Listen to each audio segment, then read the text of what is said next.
Bienvenue à tous. Ici Adrien, le CTO de Querio en direct depuis Strasbourg pour ce petit webinaire autour de la gouvernance et de l'IA Microsoft. Donc, qui fait suite au webinaire du mois dernier qui était autour de la gouvernance de la Power Platform, hein. Donc là, cette fois-ci, on va prendre un tout petit peu de hauteur. Alors déjà, pour ceux qui nous connaissent pas encore, donc qui on est, donc Querio, on est une société de conseil, pure player Microsoft. Donc notre job, notre expertise, c'est les produits Microsoft et tout particulièrement, d'une part, la Modern Workplace, hein, ça c'est notre terrain de jeu historique, effectivement, avec la capacité à vous accompagner dans tous les déploiements des outils collaboratifs, les migrations, la gouvernance, etc. Évidemment, on a une très forte composante low-code, notamment avec la digitalisation des processus grâce aux solutions de la Power Platform, Power Apps, Pages, les workflows, les robots. Et évidemment, maintenant, on est très sur le devant, sur la brèche, sur la partie IA, puisque Microsoft, comme les autres grands de la place, ont investi très fortement ce secteur, on va dire ça comme ça, et poussent extrêmement fortement le déploiement de solutions basées sur les IA. On y reviendra évidemment dans cette session.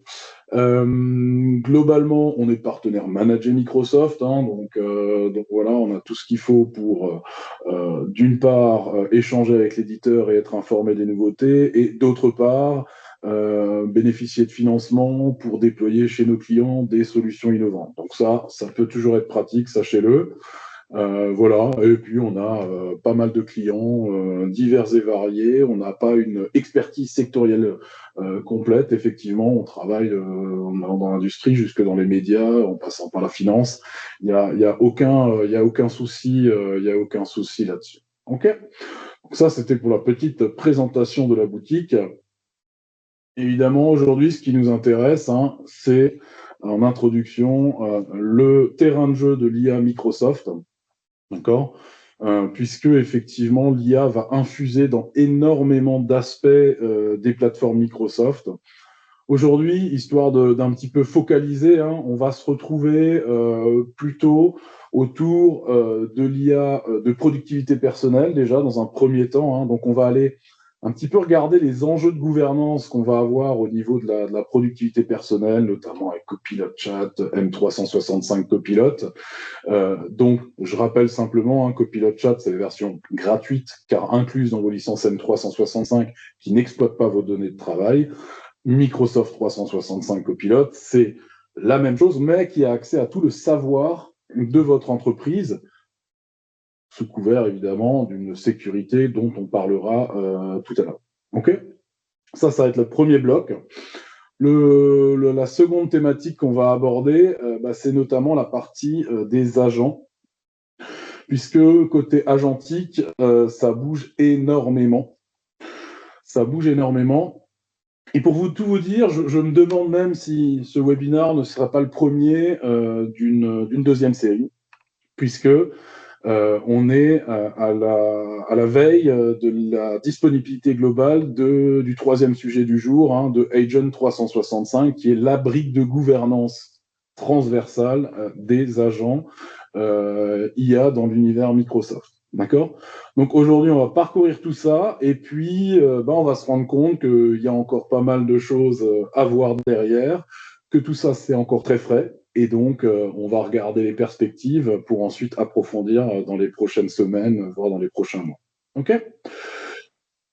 Alors, si je me focalise sur la productivité personnelle, donc la productivité personnelle, c'est moi, Adrien Bure, j'ai un tel niveau de licence, j'ai accès à un Copilot Chat ou M365 Copilot. C'est ça la productivité personnelle. Qu'est-ce que mon entreprise doit finalement se poser comme question en termes d'enjeux sur la gouvernance? Alors, il y a un premier enjeu qui paraît très simpliste, l'enjeu du paramétrage de vos outils de productivité personnelle. Activer ou limiter les fonctionnalités. Pourquoi on va en parler spécifiquement? Parce qu'il y a des pièges et parce que il y a tout le temps des nouveautés, donc en gros, vous avez intérêt à y retourner très régulièrement.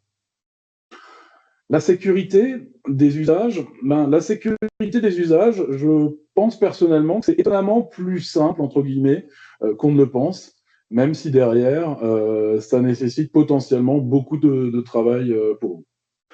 Et qui dit productivité personnelle, dit des gens. Et ces gens-là, il faut les aider à accompagner, à adopter les outils.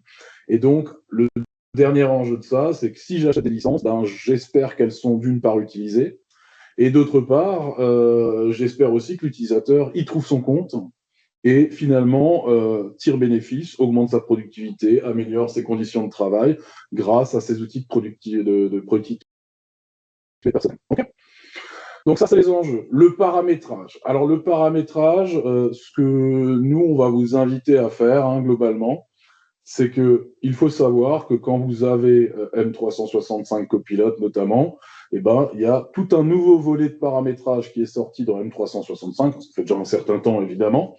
Ce volet de paramétrage, environ, il y a 1 ou 2 lignes de plus par mois, d'accord? Donc c'est pas drôle, il faut y repasser tous les mois. Et on le verra après, Microsoft a une légère tendance, quand il y a une nouveauté, à l'activer par défaut. D'accord? Donc, c'est pour ça que le paramétrage est d'autant plus un levier qui est finalement assez simple à gérer pour asseoir la gouvernance de la productivité personnelle. Alors, je prends des exemples, ça se discute. En ce moment, on entend beaucoup parler de Claude, d'Anthropic, etc., avec le nouveau modèle qu'ils ont sorti, c'est extraordinaire, etc.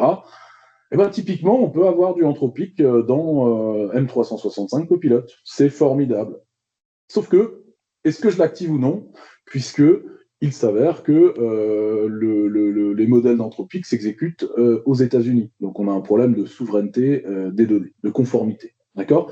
Donc, ça, il faut le savoir. Ça, c'est dans le paramétrage. Alors, celui-là, pour le coup, il est désactivé par défaut. Donc, je vous rassure, s'il y a des RSSI autour de la table, ça se passera bien. Mais sachez que si vous voulez en bénéficier, notamment utiliser Copilot Cowork, etc., dans les meilleures conditions, il faudrait accepter ça. D'accord? Donc, autoriser la génération de vidéos, ça, c'est des paramétrages beaucoup moins impactants. On se dit, oui, bon, s'ils veulent générer des vidéos, pourquoi pas. Mais on pourrait quand même se poser la question de la responsabilité sociale et environnementale de l'entreprise en se disant, est-ce que, avec nos outils de productivité personnelle dans l'entreprise, on doit pouvoir absolument générer des vidéos? Pas sûr, pas sûr. Est-ce quel en sera l'usage? La consommation en termes d'IA sur ce genre de sujet, est-ce que ça vaut vraiment le coup? Voilà, on peut se poser la question. Dans le domaine de la conformité, on va retrouver d'autres choses.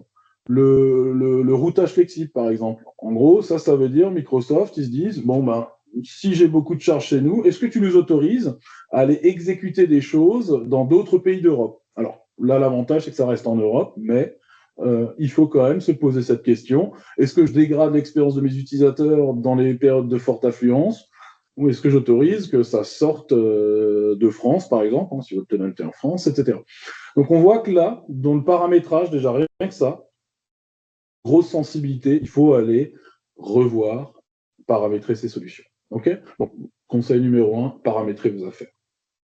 Sur l'aspect sécurité en elle-même des usages de productivité personnelle, en fait, c'est un peu particulier. Copilot Chat, Microsoft 365 Copilot surtout, en fait, ils incluent déjà une protection des données, donc ça veut dire, sauf si vous paramétrez mal votre plateforme, que les données restent chez vous, etc., ne sortent pas d'Europe ou de France. Et de toute façon, en fait, Microsoft 365 Copilot, quand il accède aux données de votre entreprise, en vrai, il emprunte l'identité de vos utilisateurs. Finalement, comme le ferait un moteur de recherche. N'oublions pas, M365 Copilot, quand vous lui demandez le résumé de votre semaine, les prochaines choses à faire, en vrai, il va déjà commencer par faire une recherche, et cette recherche, il va la faire auprès de la Graph API, pour si on a des archis parmi nous. Et la fameuse Graph API, l'interface auprès de laquelle M365 Copilot va poser ses questions, va obtenir du savoir, va déclencher les actions, en fait, ça respecte les permissions d'utilisateur. Alors, les permissions en termes d'accès aux espaces documentaires, donc ça veut dire que le corollaire, c'est qu'il faut que vous ayez revu vos permissions, mais ça, finalement, que ce soit avec Microsoft 365 Copilot ou sans, il faut le faire. D'accord? L'outil va également respecter les habilitations. Alors, quand je parle d'habilitation, là, je vais vous parler de conformité avec PureView, par exemple. Si vous n'avez pas le droit de consulter de documents étiquetés top secret depuis votre mobile, par exemple, et ben, depuis M365 Copilot, vous ne pourrez pas non plus les consulter. Il ne pourra pas non plus consulter le savoir de ces trucs pour vous donner des réponses. D'accord? Donc, ça respecte PureView. Et finalement, les accès, pareil, les accès conditionnels, je vous en ai donné aussi un exemple là, entre étiquettes, etc., tout ça est respecté. Donc, en vrai, l'enjeu de gouvernance que vous avez d'un point de vue sécurité sur l'usage de la productivité personnelle, bon, bah, ça marche plutôt pas mal, puisque il faut en fait s'occuper de la gouvernance de ces accès des humains. D'accord? Donc, c'est plutôt conceptuellement facile à faire. Après, je ne vous cache pas que déployer PureView et compagnie, c'est pas trivial dans les entreprises. D'accord? Donc ça, c'est vraiment ce point de vue-là qui est plutôt simple à comprendre, difficile à mettre en œuvre. Je sais que c'est un combat de tous les jours. Au passage, si vous ne le saviez pas, la première licence M365 Copilot ouvre l'accès au rapport SharePoint sur l'oversharing. D'accord? Donc pour vulgariser la chose, ça veut dire que vous achetez la licence M365, vous pouvez aller dans la partie gestion avancée de l'administration SharePoint et venir exporter un rapport de tous les espaces pour lesquels vous avez partagé des choses avec tout le monde. D'accord? Donc déjà, ça, c'est un premier niveau de vérification à faire périodiquement pour s'assurer que mon IA, mon moteur de recherche, mon humain d'ailleurs aussi, ne puisse pas accéder à des espaces auxquels il ne devrait pas avoir accès. D'accord? Et je vous l'ai dit tout à l'heure, le troisième gros enjeu, c'est effectivement, vous investissez dans l'IA, les utilisateurs, nous tous, on investit du temps à utiliser ces magnifiques solutions. Il faut en superviser les usages. Okay? Donc ça, c'est un truc assez important qui, malheureusement, je pense, n'est pas suffisamment fait. Quand vous déployez vos outils de production individuels, vous faites des formations, c'est bien. Il faut poursuivre l'effort, il faut penser aux nouveaux arrivants, il faut penser à ceux qui n'ont pas compris, il faut penser à ceux qui veulent aller plus loin. Donc il y a de l'accompagnement à faire. Et surtout, il faut superviser vos usages. Et donc pour ça, effectivement, là, on va avoir ce genre de tableaux de bord qui sont à consulter, à mon sens, absolument régulièrement pour effectivement voir qu'est-ce qui se passe sur ma plateforme. Voilà, donc là j'ai un bug. Non, c'est bon, ça s'affiche, j'ai eu peur. Voilà, voir ce qui se passe. J'ai 24 utilisateurs qui ont des licences M365 Copilot. Il y en a 22 qui sont actifs. J'ai envie d'aller chasser les 2 qui ne l'utilisent pas. Est-ce qu'ils sont bloqués? Est-ce qu'ils s'en foutent? Est-ce qu'ils sont en galère? Est-ce qu'ils n'ont pas pu participer à la formation? Il faut investiguer sur ce genre de choses. D'accord? Et derrière, on va avoir des récapitulatifs par outil.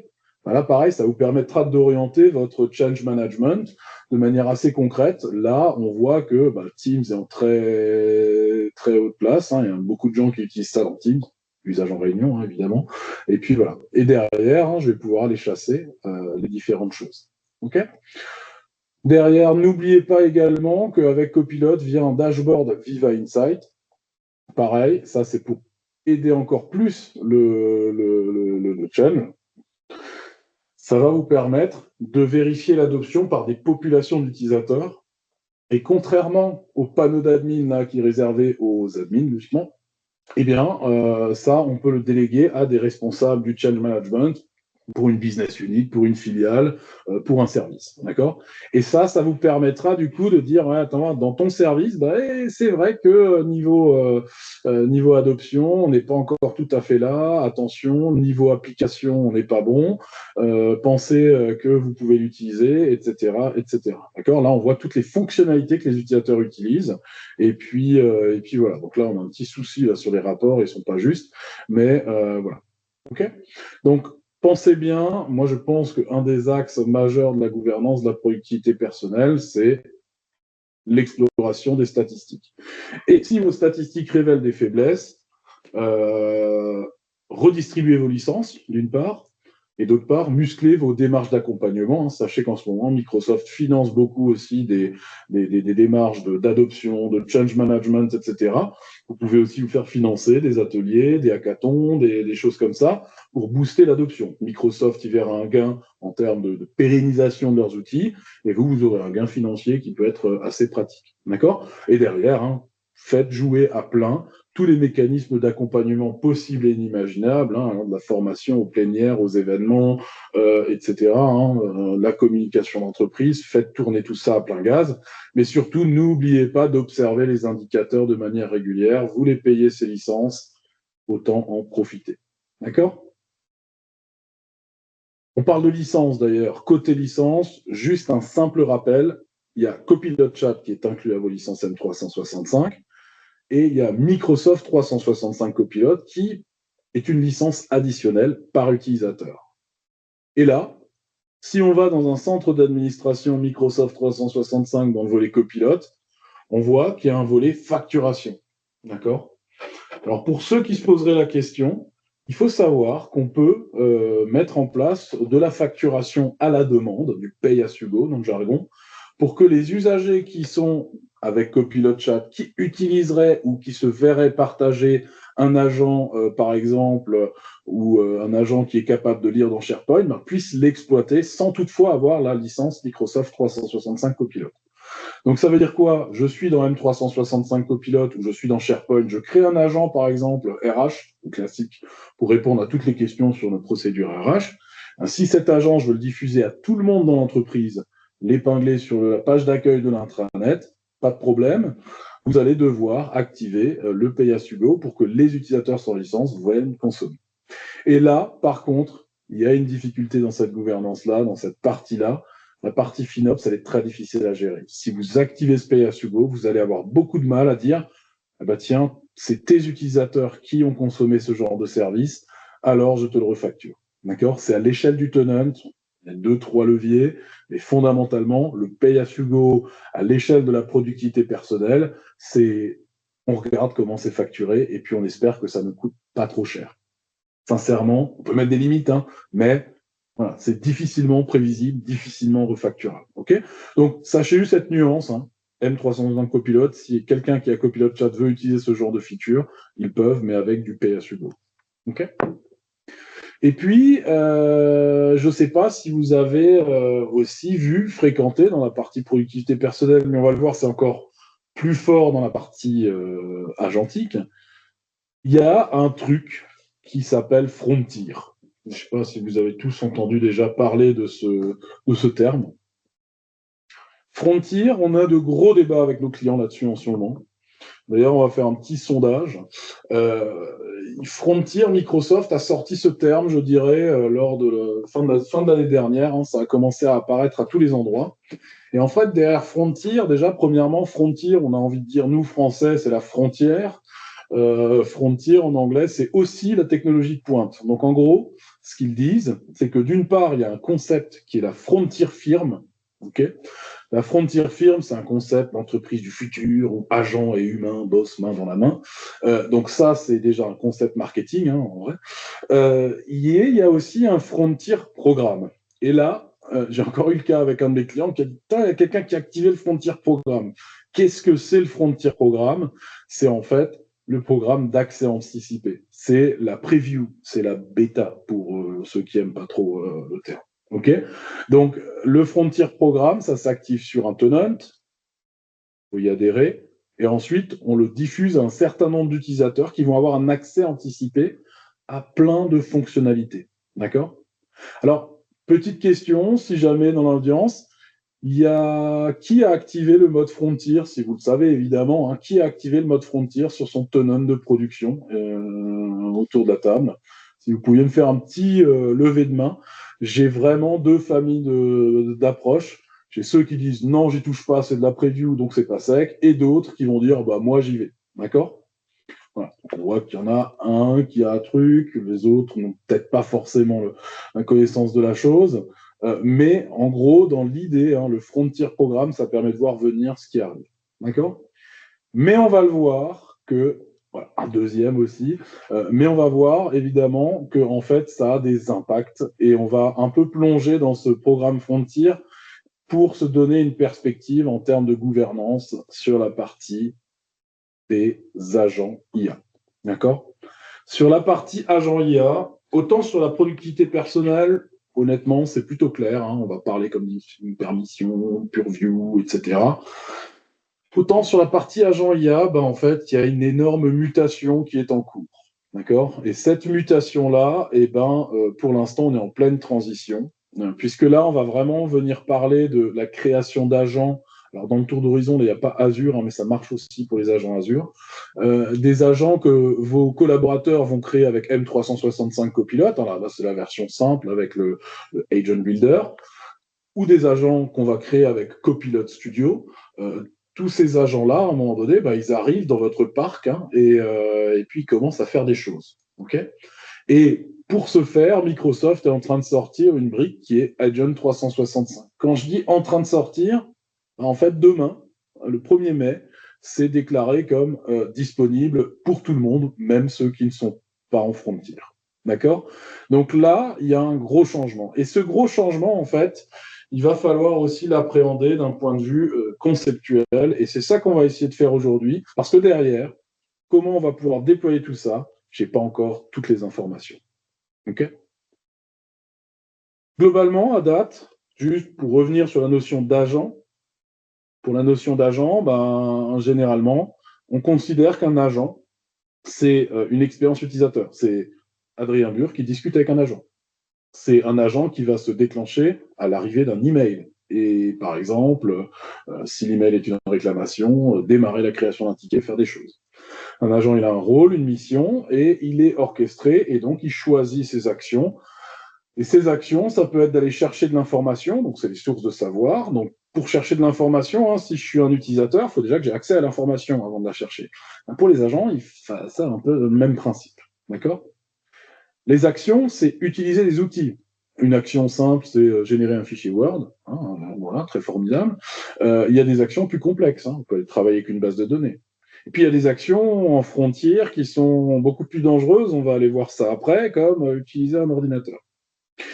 Et puis, même un agent, bah, comme vous, hein, quand vous avez des collègues, vous savez pas, vous allez voir votre collègue de la compta, etc., et ça va bien se passer. Donc, les agents vont être capables de bavarder avec d'autres agents. Pour l'instant, c'est un petit peu balbutiant. En vrai, on crée nos premiers agents avec Copilot Studio ou Azure ou truc, et puis on leur donne les premières fonctions, on mesure le ROI, voilà, on est en mode pilote, il y a 3-4 agents, mais peut-être qu'il y en aura un peu plus à l'avenir. D'accord? Et en effet, moi, c'est les constats que je fais, c'est qu'à l'heure actuelle, on a déjà plusieurs sources d'agents. Hein, c'est-à-dire qu'il y a Microsoft qui vous donne des agents, hein, ils vous créent des agents dans tous les sens, des agents d'essai, des agents de recherche, des agents d'analyse, etc., pour vous inspirer. Il y a Copilot, hein, dans Copilot et Copilot Studio, on peut créer des agents, et donc ça, pareil, hein, c'est des agents qu'on peut partager, qui peuvent faire des choses, etc. On a bien sûr les éditeurs tiers qui se mettent à proposer des agents sur la marketplace, plus tous vos développeurs qui s'y collent. D'accord? Donc, à un moment donné, même en pilote, on commence à en avoir un certain nombre. Et le problème dans tout ça, c'est qu'on a un éclatement des outils de gouvernance. Hein. Si vous voulez éviter qu'avec Copilot Studio, vous fassiez ça, vous allez dans la Power Platform. Si vous voulez que dans M365 Copilot, on ne puisse pas accéder, je ne sais pas, à Claude, vous allez dans l'administration M365. Et ainsi de suite, et ainsi de suite. Et en fait, là, on est en train de voir un fort risque de prolifération qui est en train de se créer, dopé par la philosophie produit incitant à la viralité. Ça veut dire quoi? Quand Microsoft sort quelque chose, il vous le pose sur la table et il l'active par défaut. On le voit beaucoup avec nos clients, que ce soit dans la configuration de la Power Platform pour Copilot Studio, que ce soit dans la configuration de M365 Copilot, sauf quand il est réellement question de souveraineté des données, etc., en général, c'est activé par défaut. Et donc, on revient sur notre affaire de paramétrage. Il va falloir y aller fréquemment. D'accord? Et puis, l'autre problème, c'est qu'il y a des nouveautés permanentes et qui sont activées par défaut. D'accord? Je vais vous prendre un petit exemple. Alors, nous, Querio, évidemment, on va se considérer comme une frontier firme. Nous, on a activé le mode frontier. Je suis désolé, ceux qui n'aiment pas les versions bêta, mais nous, on est obligés. D'accord?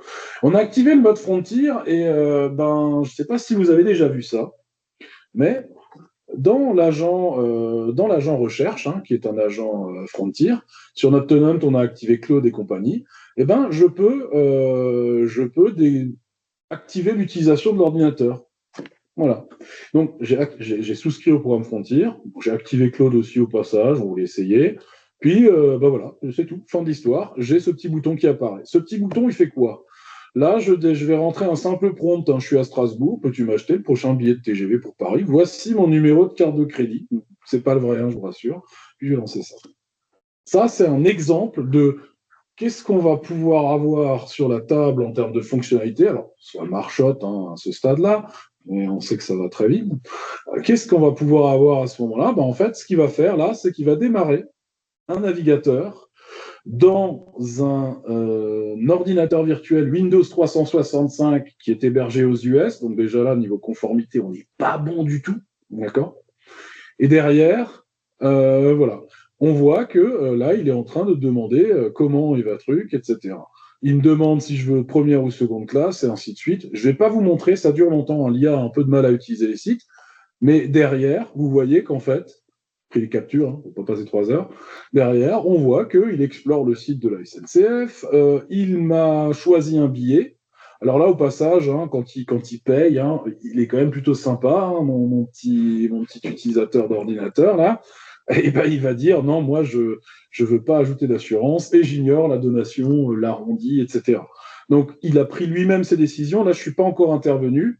Et là, ici, il est en train de rentrer mes informations de carte de crédit. Hein. Donc voilà. Et il me demande juste, il a dit, comme j'ai pas ton code CVV, je vais te le demander hein, avant de continuer. D'accord?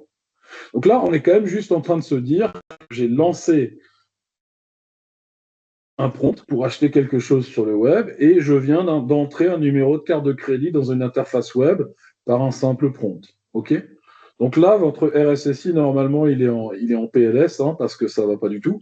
Je vous rappelle, hein, en plus, ça, c'est hébergé complètement au niveau de truc. Donc, ça, c'est un exemple de perspective pour l'instant, c'est expérimental, c'est en frontier, c'est, voilà, mais c'est ce genre de choses qui va arriver. Et finalement, si on va un peu plus loin, l'agent, s'il avait finalement un compte dans Entra ID, finalement, mon agent qui organise mes voyages, qui fait toutes ces petites choses-là, et en fait, je vais dire que c'est pas juste un prompt comme ça qui va aller exécuter quelque chose, mais il a une vraie identité. Hein. C'est un agent de voyage virtuel que j'ai dans mon annuaire d'entreprise. Qu'il a un accès nominatif, hein, cet agent, je lui donne un accès nominatif à mon SharePoint pour récupérer mes politiques de frais. Et puis cet agent, je vais le doter d'un bureau Windows avec Windows 365 for Agent, c'est en preview, ça existe. Hein. On peut donner des bureaux à des agents. Et donc, derrière, sa boîte mail, son drive, il aura donc les licences M365 et potentiellement son accès à votre ERP pour venir déposer, je sais pas, une fois qu'il y a eu l'achat qui est fait, déposer la demande d'investissement pour le voyage ou le séminaire. C'est pas pour tout de suite, on est bien d'accord, ce genre de scénario, mais il faut savoir que toutes les briques sont en train de se mettre en place. Dans Entra ID, maintenant, dès que vous allez créer depuis 5 jours un agent dans Copilot Studio, il va avoir une identité dans Entra ID. L'accès nominatif, bientôt, vous allez pouvoir, alors vous pouvez déjà le faire en développement spécifique, vous allez réellement pouvoir créer un agent qui a une vie d'utilisateur, en fait. C'est pas un agent qui agit comme dans la productivité personnelle au nom d'Adrien Bure, mais il a sa propre identité. Le bureau, c'est en preview, et la boîte mail et son drive, pour l'instant, ça demande des licences, mais on pourrait le faire. D'accord? Et si votre bureau virtuel est dans votre réseau virtuel privé, il n'y a rien qui l'empêcherait peut-être effectivement de lui donner réellement accès à votre ERP sur une partie bien spécifique là-dessus. D'accord?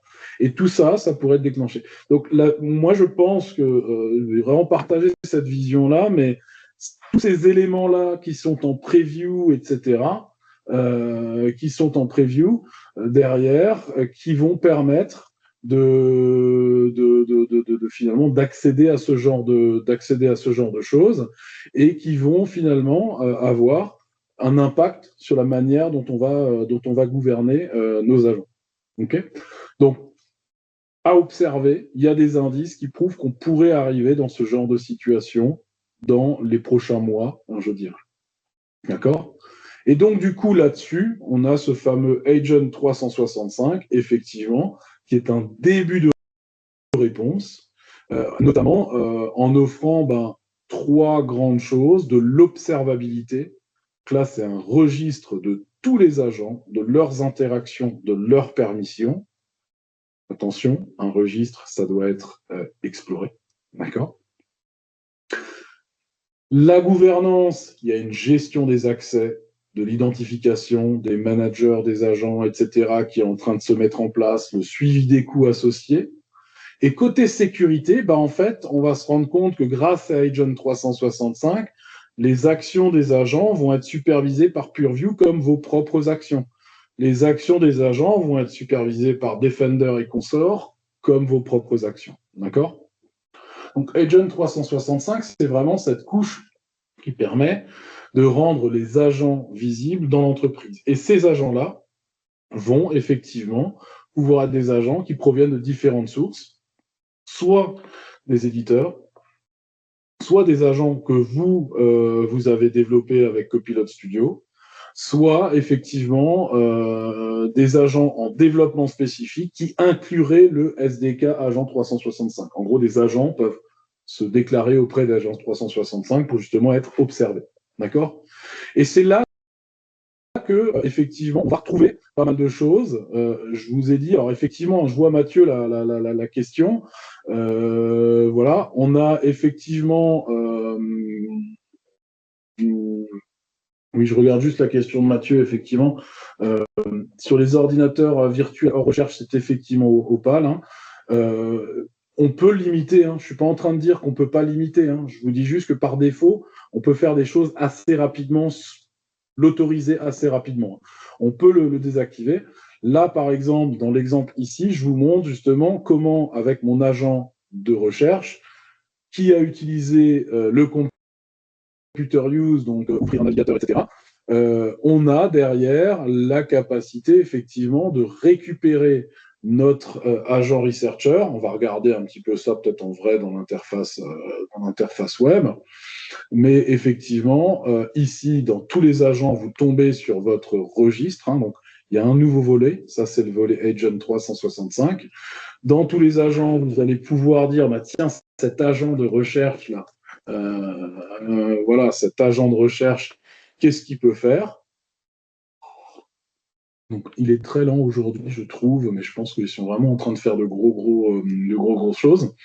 Derrière, on va pouvoir effectivement, en tant qu'admin, identifier l'agent, savoir ce qu'il fait, éventuellement le bloquer. Ça, c'est un type d'agent un peu particulier, il vient avec la licence M365.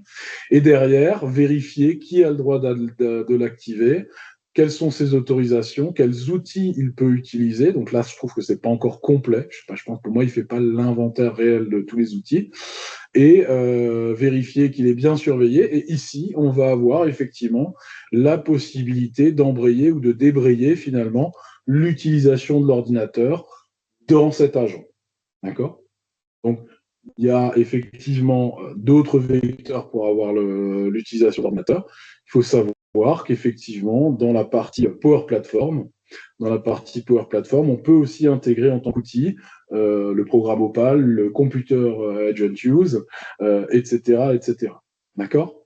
Donc, là, on est vraiment sur ce mécanisme finalement de gouvernance, de vérification de qui utilise quels agents, de vérification de choses. Le problème, c'est qu'à ce stade-là, on le sent, c'est encore extrêmement léger. C'est-à-dire que, vous voyez, par exemple, là, Microsoft est en train de sortir la chose. On est vraiment, pour moi, encore dans un stade bêta, même si on est à la veille de la viabilité globale, parce qu'on n'a pas encore ces informations-là. Vous voyez, l'agent, il aurait été republié le 24 avril. C'est faux. Il n'a pas été publié le 24 avril. Ils sont en train de republier les agents dans le registre pour commencer à remonter finalement les utilisateurs actifs et ainsi de suite. D'accord ? Pareil, il y a encore des manques au niveau de la gestion du blocage, etc. Je pense que ça va très, très, très fortement évoluer. D'accord ? Également, il y aura la possibilité, mais ça, pour moi, ce n'est pas encore fonctionnel, enfin, c'est pas encore applicable via l'interface graphique, de créer des modèles d'administration d'agents pour dire, je crée un agent qui se comporte comme un collègue, je lui donne des licences, je lui autorise à faire certaines choses ou non. D'accord ? Et tout ça, c'est vraiment en train de venir finalement fortement bouleverser les choses. Et c'est, je pense, la prochaine étape de la gouvernance, ça va être effectivement de venir appréhender votre registre des agents, de venir l'auditer, le nettoyer, etc., pour juguler cette prolifération et commencer à gérer vos agents, finalement, peut-être même comme des utilisateurs à part entière. D'accord ? Donc là, il y a encore beaucoup de choses à travailler, je ne vous le cache pas. On a une grosse zone d'ombre sur la partie licensing aussi. Le licensing est pour moi une zone d'ombre, puisque quand ils ont sorti Agent 365, il y avait une licence par agent, ce qui conceptuellement parlant n'était pas totalement déconnant. On se dit, bah tiens, j'ai un agent, je l'autorise dans mon entreprise, etc., etc. Et donc derrière, je lui assigne la licence, et donc il devient observable, géré, etc. C'est très compréhensible. Sauf que ça, c'était pendant le Frontier Programme. Pour la GA qui arrive donc demain, à partir de demain, bah, les agences, licence agent 365 est une licence per user et elle est activée pour les agents qui agissent en tant que l'utilisateur. Donc là-dessus, typiquement, je dis, on en reparle demain, on n'aura pas l'information demain, mais moi, je n'ai pas encore réussi à conceptualiser, une fois la General Availability obtenue, quelle licence et comment ça va être décompté réellement pour obtenir cette observabilité des agents et toutes les fonctionnalités de gouvernance similaires à un usager humain. D'accord ? Donc là, vous avez peut-être entendu parler de la fameuse licence M365E7. C'est pour ça que la licence M365E7 inclut Agent 365, parce que c'est une licence per user. Comment ça va se traduire dans les faits ? À voir. OK ?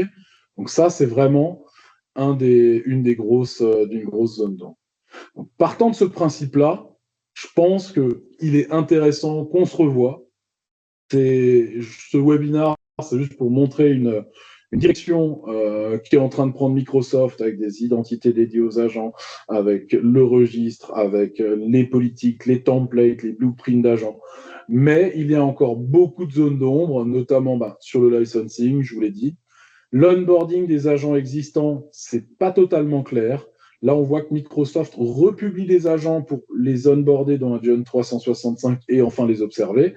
J'ai remarqué que nos agents Copilot Studio, quand on les republiait, ils venaient dans ce mode-là. Par contre, quid des agents qui sont déjà en service?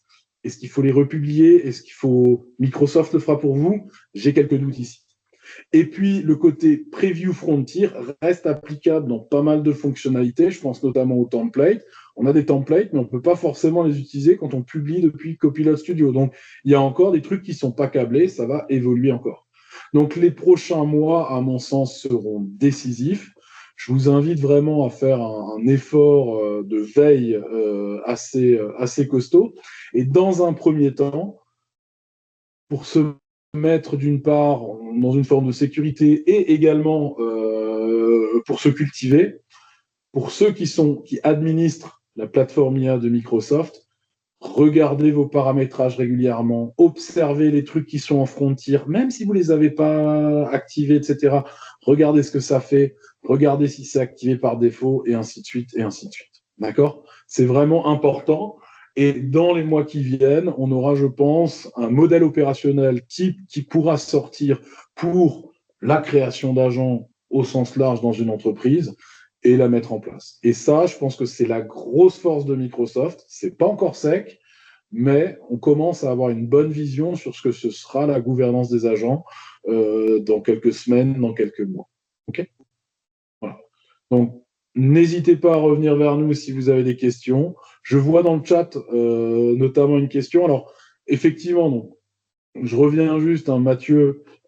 Effectivement, je ne suis pas certain que pour avoir le mode l'ordinateur, le computer use dans Researcher, il faille avoir le modèle anthropique. Mais moi, effectivement, je crois qu'avant qu'on l'ait activé, c'était déjà là. D'accord ? Je crois que c'est pour Cowork qu'il faut avoir anthropique. Et derrière, pour répondre à l'autre question, quand vous regardez Researcher, vous n'avez pas la partie sécurité et utilisation de l'ordinateur. Pouvez-vous me l'expliquer ? Eh bien, il y a de très fortes chances, je ne peux pas le vérifier là en direct, que c'est parce que vous n'êtes pas membre du programme Frontier. Il y a des chances que ces volets-là ne sont encore activés qu'au niveau du programme Frontier ou que on n'est pas encore en General Availability. Donc, il y a des trucs qui ne sont pas encore sortis et qui vont sortir dans les prochains jours, semaines. Aussi, une difficulté que nous, intégrateurs, on a, c'est que nos clients ont des tenants dans des états de déploiement, finalement, qui sont assez différents. OK ? Voilà. On parle de désactiver DLP Power Platform sur un slide. Bah, effectivement, c'est une très bonne question sur ce point-là. Là, j'ai un agent qui est offert par Microsoft dans le sein de la licence M365 Copilot, je crois. Cet agent-là a comme fonctionnalité le Computer Use et je vais dans Agent 365 désactiver le Computer Use. Une chose. Imaginons que j'ai besoin du Computer Use dans la Power Platform. D'accord ? Dans Copilot Studio, je veux faire un agent qui, à un moment donné, peut aller commander mon ticket sur. Et ben dans ce cas-là, quand je vais créer l'agent, d'accord, je vais être soumis à des DLP. Et dans les politiques DLP, je peux interdire le computer use. Donc là, finalement, ça veut dire quoi ? Ça veut dire que si j'ajoute en autorisation ou en interdiction le computer use dans ma DLP, je peux contrôler quel maker d'agent peut utiliser ou non cette fonctionnalité dans sa création d'agent. D'accord ? Et derrière, évidemment, dans l'exécution aussi. Une fois que l'agent sera publié, ça ne marche pas encore, ça, pour être clair. Une fois que l'agent sera publié, c'est au niveau d'Agent 365 où je pourrais encore réinterdire ou évaluer l'opportunité d'autoriser un agent qui a le computer use activé, car la DLP le propose derrière. D'accord ? Agent 365, c'est un registre. Hein. Donc, il va observer un agent. Il y a un maker qui a créé un agent avec le computer use dans son environnement Power Platform. Ok, super. Il le publie, il le partage, il demande une publication au portefeuille des agents. L'admin va pouvoir dire non, mais attends voir, ça c'est hors de question. Pour commander des stylos et gommes sur un site, c'est hors de question que tu utilises le computer use, on désactive. D'accord ? Donc, c'est là à nouveau qu'on a toujours ces gouvernances entre la gouvernance à échelle plateforme, Power Platform, M365, configuration copilote, et cette nouvelle surcouche de gouvernance, Agent 365. OK ? Donc, dans les prochaines semaines, nous, on va bosser sur des scénarios de déploiement, d'accord ? Pour, comme on le fait avec la Power Platform, proposer à nos clients des scénarios clés en main à adapter à vos contextes, à vos enjeux, à vos besoins. D'accord ? Donc, comme pour la Power Platform, on sait vous proposer, préconiser des politiques de DLP, etc. L'objectif, c'est de répliquer ça une fois qu'on aura vraiment le paysage définitif d'Agent 365 en disant, bah, écoutez, votre plateforme, configurez-la comme ça, vos agents, publiez-les comme ça, approuvez-les comme ça, et ensuite, vous allez avoir un niveau de sécurité qui va augmenter, vous allez vraiment piloter et éviter cette fameuse prolifération. OK ? Est-ce qu'il y a d'autres questions ? N'hésitez pas. Sinon, je pense qu'on va pouvoir clôturer la session. Voilà. Je vois classification, là, c'est du coup ça, j'ai pas peut-être précisé. Voilà.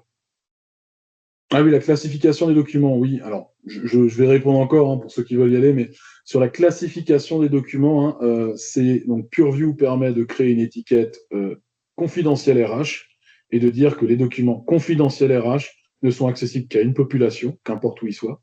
accessible que depuis un périphérique, etc. Et la classification, elle est respectée par les agents qui sont enregistrés dans un Gen 365 et ou les agents type M365 copilote sans ça qui utilisent l'API Graph. OK? Voilà, c'est ça les enjeux de la classification, mais c'est un sujet à traiter d'un point de vue compliance humain, et c'est valable aussi pour les humains, avant même d'être valable pour les agents. OK? Voilà, donc merci à tous pour votre participation. Restez connectés, je pense qu'il y aura des observez les webinars. Je pense d'ici un mois ou deux, il y aura un nouveau truc avec plus de détails. OK? Allez, je vous remercie, une très belle journée à tous, à bientôt. Merci à vous. Allez, au revoir.